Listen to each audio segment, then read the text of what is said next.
જય શ્રી કૃષ્ણ. જય શ્રી કૃષ્ણ. બધો સામાન ગોઠવાઈ ગયો? હા, બસ હજી થોડો બાકી છે. સારું સારું. તને યાદ છે પેલા આપણે 2-5 વર્ષે ઘર બદલતા હતા? હા.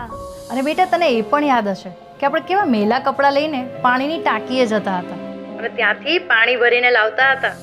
હા મમ્મી, પણ આખરે આ બધામાંથી આપણને છુટકારો મળ્યો. હા બેટા, મળ્યો. કેમ કે મોદીજી આવ્યા,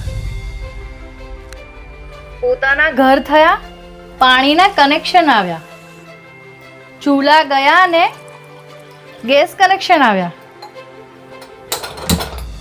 આપણું જીવન બદલાઈ ગયું. અરે હજી તો તું જો, આ તો શરૂઆત છે. મોદીજીની ગેરંટી છે કે આ આવનારા વર્ષોમાં આપણા જેવા સામાન્ય માણસોનું જીવન હજી વધારે સુધરશે.